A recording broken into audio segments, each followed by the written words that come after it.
നിയമാവർത്തനം 33:25-27 വരെ. ആ വചനം ഇങ്ങനെയാണ്: നിന്റെ ഓടാമ്പൽ ഇരുമ്പും പിത്തളയും, നിന്റെ ആയുസോളം നിന്റെ ശക്തിയും. യശ്രൂൺ നിന്റെ ദൈവത്തെ പോലെ ആരുമില്ല. നിന്നെ സഹായിക്കാൻ അവിടുന്ന് മഹത്വപൂർണനായി വിഹായസിലൂടെ മേഘത്തിന്മേൽ സഞ്ചരിക്കുന്നു. നിത്യനായ ദൈവം നിന്റെ അഭയം. നിന്നെ താങ്ങുന്നത് അവന്റെ ശാശ്വത ഹസ്തങ്ങൾ. അവിടുന്ന് നിന്റെ ശത്രുവിനെ തട്ടിമാറ്റും. സംഹരിക്കൂ, അവിടുന്ന് പറയും.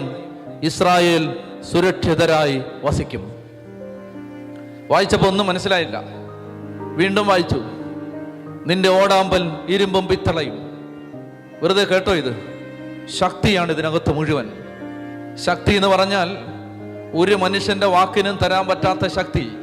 അതുകൊണ്ടാണ് വെറുതെ കേട്ടോ: നിന്റെ ഓടാമ്പൽ ഇരുമ്പും പിത്തളയും, നിന്റെ ആയുസോളം നിന്റെ ശക്തിയും. യശ്രൂൺ നിന്റെ ദൈവത്തെ പോലെ ആരുമില്ല. യശ്രൂൺ നിന്റെ ദൈവത്തെ പോലെ വേറെ ആരുമില്ല. നിന്നെ സഹായിക്കാൻ അവിടുന്ന് മഹത്വപൂർണനായി വിഹായസിലൂടെ മേഘത്തിന്മേൽ സഞ്ചരിക്കുന്നു. നിത്യനായ ദൈവം നിന്റെ അഭയം. നിന്നെ താങ്ങുന്നത് അവന്റെ ശാശ്വത ഹസ്തങ്ങൾ. അവിടുന്ന് നിന്റെ ശത്രുവിനെ തട്ടിമാറ്റും. സംഹരിക്കൂ, അവിടുന്ന് പറയും. നിന്നെ ഞാൻ നിർത്തിയിരിക്കുന്നത് ശത്രുവിന് പ്രവേശിക്കാനാവാത്ത വിധം അത്ര കനത്ത ഒരു സുരക്ഷിത വലയത്തിനകത്താണ്.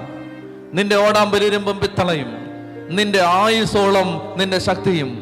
എന്ന് പറഞ്ഞാൽ 10 ദിവസത്തേക്കല്ല നിന്നിൽ ഞാൻ നിക്ഷേപിച്ചിരിക്കുന്ന ദൈവശക്തി. 10 മാസത്തേക്കല്ല, 10 വർഷത്തേക്കല്ല, 50 വർഷത്തേക്കല്ല, 60 വർഷത്തേക്കല്ല.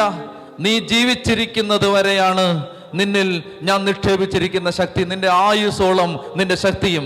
നിന്നിൽ ഞാൻ നിവേശിപ്പിച്ചിരിക്കുന്ന എന്റെ ശക്തി എന്ന് പറഞ്ഞാൽ 5 ദിവസം കഴിഞ്ഞ് തിരിച്ചെടുക്കുന്നതല്ലത്.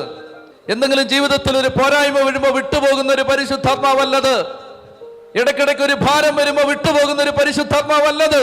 നിന്റെ ആയുസോളം നിന്റെ ശക്തി. എന്നിട്ട് പറയുകയാണ്: യശ്രൂൺ നിന്റെ ദൈവത്തെ പോലെ ആരുമില്ല. യശ്രൂൺ എന്നാൽ ഇസ്രായേലിന്റെ മറ്റൊരു പേരാണത്. ഞാൻ ആ പേരിന്റെ സ്ഥാനത്ത് എന്റെ പേര് വെച്ചു.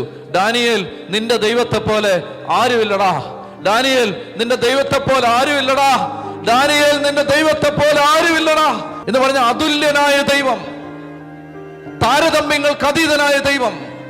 പ്രപഞ്ചത്തിൽ നിന്നെ സഹായിക്കുമെന്ന് നീ വിചാരിക്കുന്ന സകല മനുഷ്യരുമായി തട്ടിച്ചു നോക്കിയാൽ അതിനെല്ലാം ഉപരി അത്യുന്നതനായ ദൈവം. നിന്റെ ദൈവത്തെ പോലെ ആരുമില്ല. എന്നിട്ട് ദൈവം പറയുകയാണ്: നിന്നെ സഹായിക്കാനായി അവിടുന്ന് മഹത്വപൂർണനായി സർവ്വരഥങ്ങളുടെ അകമ്പടിയോടെ, സർവ്വദൂതന്മാരുടെ അകമ്പടിയോടെ, പരിശുദ്ധ അമ്മയുടെ കൂടെ, യൗസേപ്പ് പിതാവിന്റെ കൂടെ, അന്തോണീസിന്റെ, അൽഫോൻസാമയുടെ, പത്രോസ്, പൗലോസ് അപ്പസ്തോലന്മാരുടെ കൂടെ, സകല സ്വർഗ സൈന്യങ്ങളുടെ കൂടെ, സർവപ്രതാപത്തിലും സർവമഹത്വത്തിലും നിന്നെ സഹായിക്കാൻ അവിടുന്ന് മഹത്വപൂർണനായി വിഹായസിലൂടെ മേഘത്തിന്മേൽ സഞ്ചരിക്കുന്നു. നിത്യനായ ദൈവം നിന്റെ അഭയം. നിന്നെ താങ്ങുന്നത് അവന്റെ ശാശ്വത ഹസ്തങ്ങൾ. അവിടുന്ന് നിന്റെ ശത്രുവിനെ തട്ടിമാറ്റും. വിശ്വാസി, മാമോദീസ മുങ്ങിയവനെ, നീ വിശ്വസിക്കുക. നീ സഞ്ചരിക്കുമ്പോ ലോകത്തൊരു പ്രധാനമന്ത്രിക്കും അകമ്പടി സേവിക്കുന്നതിനപ്പുറത്ത് 1000കണക്കിന് ദൂതന്മാരെ നിനക്ക് മുമ്പ് ശത്രുവിനെ തട്ടിമാറ്റാൻ നിയോഗിച്ചിട്ട് നിന്നെ നടത്തുന്നവനാണ് നിന്റെ ദൈവം. നിത്യനായ ദൈവം എന്റെ അഭയം.